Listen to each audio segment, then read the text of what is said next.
Si aad iskaga diiwaangelisid ku dhufo iska diiwaangeli. Intaas kadib wuxuu keeni doonaa foomkan qaybta kore wuxuu ku leeyahay magacaaga geli. Waa inaad gelisaa magaca ugu horeeyo. Markii aad gelisid magacaaga qaybta hoose ku qoran tahay enter email geli emailkaaga. Country-gaaga haduusan saxnayn iska sax ayadana. Qaybta ku xigta country-ga nambarkaaga geli. Markii aad hubisid inaad nambarkaaga gelisay address-ka waxaad gelisaa meesha degan tahay ama xaafadaada.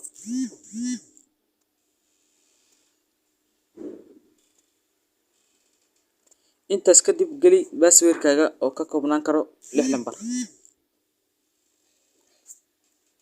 Kadib ku celi password-kii. Intaas kadib ku dhufo create account. Hadda wuxuu ku leeyahay xogtaada save garayso save iska dhaho markasta aad ku soo gashid si login-keedu kugu fududaado. Hadda waxaad joogtaa dashboard-kaagii wuxuu ku siinayaa xogtii ugu dambeysay ee dhaqdhaqaaqaagii ama waxyaabihii ugu dambeysay aad samaysay. Hambalyo waa ku guuleystay inaad iska diiwaangelisid abka Hedge Wallet. Si aad lacag u soo dhigatid soo fur qaybta kore ku dhufo deposit. Intaas markaad samaysid wuxuu keenayaa qaybtan geli intaad soo dhigi rabtay. Kadib ka dooro wallet-ka lacagtada lagu soo dhigi lahaay. Kadib waxaad doorataa qaabka lacagta ku soo dhigan lahayd lacagta qaabka ku bixin lahayd. Intaas markaad samaysid waxaa ku dhufataa confirm markaad intaan ku leeyahay waxaad si xaqiijisaa lacag dhigashadaada. Wuxuu ku leeyahay lambarkaas lacagta ku soo dirtay kadib markaad soo dirtid qaybta hoose geli lambarka lacagta soo dirtay. Hadda waxaan gelinayaa lacagta aan dirayaa. Markii aan lacagta diro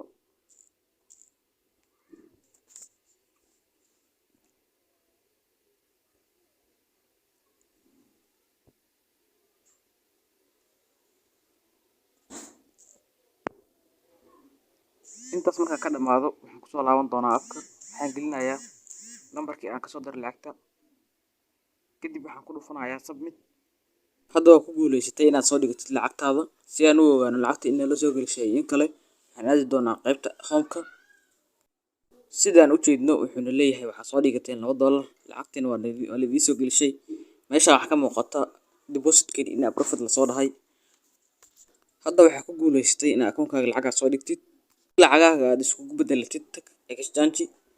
Qaybta kore geli cadadka aad rabtid in lagu sarifo. Ka dooro currency-ga lacagta ka soo dirisid. Kadib dooro currency lacagta lagu shubayo. Intaas markaad samaysid ku dhufo exchange. Kadib ku sii dhufo confirm.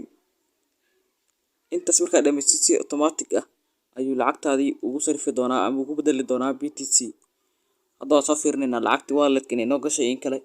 Home-ka tagaynaa waa u jeedin transaction ugu dambeeyay $1 AFS Plus ayaa la jaray. Waxaan lagu bedelay $1 oo BTC ah. Qaybta hoose markaa u baxna waxaan arkaynaa in BTC akoonkeena BTC inay noo soo fuulay qaybta wallet-ka. Hadda waxaan ku guuleysanay inaan sarifo karno dhammaan lacagaheena. Sidee lacag loogu diraa wallet kale? Qaybta hore soo furo ku dhufo transfer and request. Markaa ku dhufatid ka dooro transfer money. Qaybtan ayuu ku keeni doonaa geli qaybta kore wallet-ka lacag ku diraysid. Waxaa waajib ah wallet-kaas inay ku samaysan tahay Hedge Wallet akoon kale. Marka haddii aad qaladid meeshaas wax lacag soo celin ah lama samayn karo. Insha Allah marka waxaan rajaynayaa inaad si xaqiijisid. Qaybta select wallet waxaa ka doorataa lacagta aad diraysid. Qaybta hoose waxaad gelisaa inta diraysid. Intaas markaad dhamaysid ku dhufo transfer. Kadib xaqiiji confirm. Intaas markaad dhamaysid wuxuu ku leeyahay lacagtaada si automatic ah loo diray. Lacag dirida ma ahan mid la sugayo. Haddana waxay ku guuleysatay inaad dirtid lacag hambalyo. Si aad lacag uga codsatid wallet kale ku dhufo transfer and request. Kadib ka dooro request money. Kadib geli email-ka aad lacagta ku codsanaysid. Intaas kadib qaybta hoose ka dooro wallet-ka lacagta ku rabtay in lagu soo diro. Intaas markii aad samaysid qaybta hoose geli inta rabtid lacag in lagu soo diro. Kadib ku dhufo request. Kadib ka dooro confirm. Hadda waxaa ku guuleysatay inaad codsatid lacag